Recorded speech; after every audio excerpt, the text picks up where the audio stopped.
Hi, I'm Tom. I work with BlockMark Technologies, and we build blockchain solutions for important problems. One of the problems we're facing at the moment is fake news. There's a Russian saying called trust but verify. Doverye I proverye. Now, what that means is you need to trust your sources. Okay, obviously it's an oxymoron, because if you verify something, you're not trusting it. If you trust something, you don't need to verify. But clearly, fake news is a problem. So we have some solutions to that. But before I go on about fake news, let me tell you a little bit about art. People like to collect things, okay, from stamps to coins to antiques to shoes or panini cards. Panini cards, match attacks, Pokemon cards. It turns out that there's an epidemic of fake in Pokemon cards as well. So in the school playground, the kids are divided between kids who can spot fake Pokemons and kids who can't. And there's a whole series of telltale signs on Pokemons, from the structure of the card, the smoothness of the card, the trademark on the back, and the little tick on the front. Kids can tell the difference between fake and non-fake Pokemon cards from the age of 7. So clearly there's a problem with fake Panini cards. There's a problem with fake art. So it's very important when you buy the Mona Lisa that you know it's the original one. Otherwise you'll be in big trouble. Before I go any further, let me show you a little card trick. Take a card, any card you like. Okay, let's just, for argument's sake, I'll choose one for you. This one, too obvious. This one, very obvious. Let's take this card here. Okay, I'm going to take a wild guess that that is a 9, maybe a heart. Okay, so pretty clever, huh? Until you realise, of course, they're all 9s of hearts. Okay, so obviously, when you collect art, you want to know it's unique. When you play cards, you want to know that the cards are all unique and the deck isn't stacked. So when you buy the Mona Lisa, 2 things you want to know. Is it original? Is it Leonardo da Vinci? And is there a copy of it? Okay, that's quite important.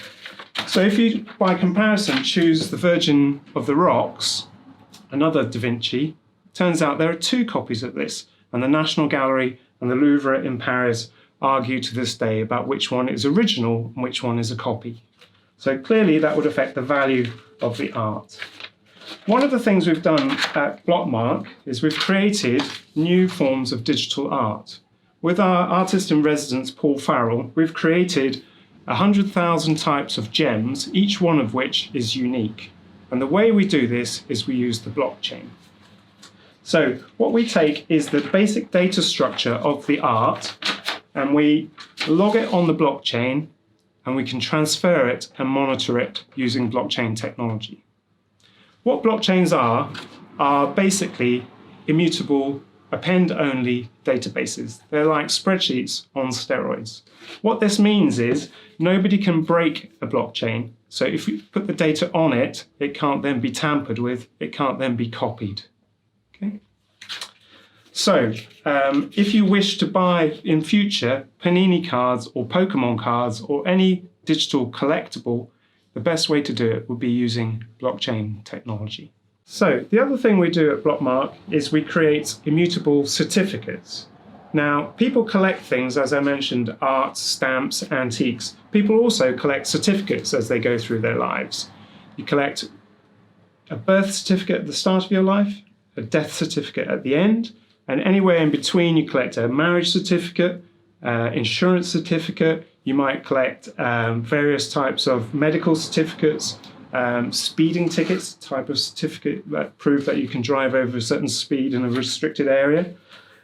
Basically, certificates are important. Okay, so being able to verify, trust and verify certificates is a big deal. When you have an operation with a doctor, you want to verify that he hasn't got fake qualifications, your teacher's not fake, your solicitor's not fake, and so on. When you recruit staff, you want to know their Cambridge University degree is from Cambridge, England, and not from some Cambridge in China. So being able to verify certificates is a big deal. Once you have your certificates, that also gives you membership to various clubs. So for example, a birth certificate will give you membership to the British citizenship and become a subject of the Queen. So how can you tell if a certificate is fake or not? Well, it turns out it's really difficult for consumers to do that. So what we've invented is a system where you can take a certificate, issue it online at the BlockMark Registry, and you can basically guarantee that the certificate issuer is genuine, the certificate itself and the accredited entity is displaying it correctly, and you can control that. And more importantly, the consumer can verify the certificate is real. And the way we do that is we log it on the blockchain with a hash, with a cryptographically secured hash, and we keep the original data so that if anyone wants to display, for example, on this company here, is displaying, for example, on a website, Frank Water logo or Frank Water membership or Frank Water certificate, you can cursor over it, you can see the green tick, click through, and it takes you to the verification page at BlockMark and also on the certifying body, and you can see as well the blockchain anchored data. So what this means is you can now verify your data simply by clicking through a link. Okay, so from now on, there should be no fake doctors, no fake solicitors, no fake Panini cards. And I think we're somehow making the world a better place so that you can trust and verify at the same time. Thank you.